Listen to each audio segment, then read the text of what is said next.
Congressman Paul, you say that President Obama is not too soft on Iran. You say that he is too tough on Iran. I want to put up some of your statements. Sanctions are not diplomacy, you say. They are a precursor to war and an embarrassment to a country that pays lip service to free trade. As for Iran's nuclear ambitions, you wrote this: one can understand why they might want to become nuclear capable, if only to defend themselves and to be treated more respectfully. Is that your policy towards Iran? Well, even our own CIA gives me this information that they have no evidence that they're working on a weapon. Just think of what we went through in the Cold War. When I was in the Air Force, after I was drafted in the Air Force, all through the 60s, we were standing up against the Soviets. They had like 30,000 nuclear weapons with intercontinental missiles.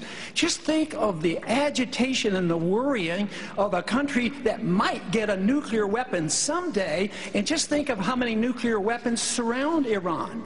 The Chinese are there, the Indians are there, the Pakistanis are there, the Israelis are there, the United States is there. All these countries. China has nuclear weapons. Why wouldn't it be natural that they might want a weapon? There'd be, internationally, they'd be given more respect. Why should we write people off? There was, you know, in the 50s, we at least talked to them. At least our leaders and Reagan talked to the Soviets. What's so terribly bad about this? And people, countries that you put sanctions on, you are more likely to fight them. I say a policy of peace is free trade, stay out of their internal business, don't get involved in these wars, and just bring our troops home.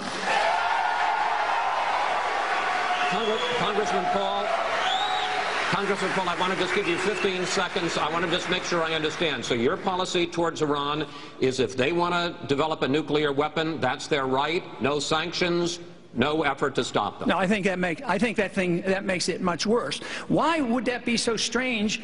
If the Soviets and the Chinese have nuclear weapons, we tolerated the Soviets. We didn't attack them, and they were a much greater danger. They were the greatest danger to us in our whole history. But you don't go to war against them.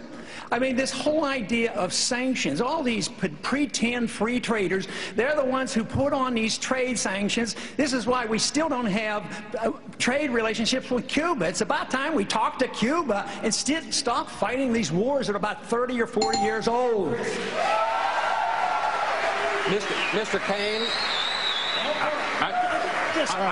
Senator Santorum, I got a question for you. Well, as the author of the Iran Freedom Support Act, which he is criticizing, because I authored it when I was in the United States Senate when they actually imposed sanctions on Iran because of their nuclear program.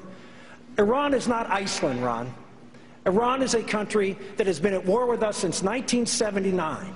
Iran is a country that has killed more American men and women in uniform in Iraq and Afghanistan than the Iraqis and the Afghanistan have. The Iranians are the existential threat to the state of Israel. You ask the Israelis, what keeps them up at night? It's the Iranians funding of Hamas and Hezbollah and the support of Syria. 30 seconds. And the reason, hold on, let me finish. There are rules here, sir. Yeah, I know there are rules, and you guys have been giving these guys a lot of time and not a whole lot of time to me, so let me answer the question. You have a question coming. Okay. The senator is wrong on his history.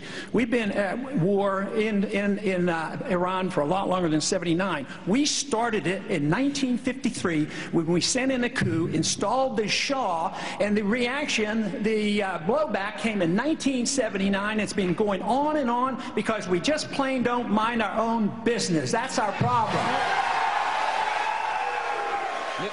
Mr. Kaine.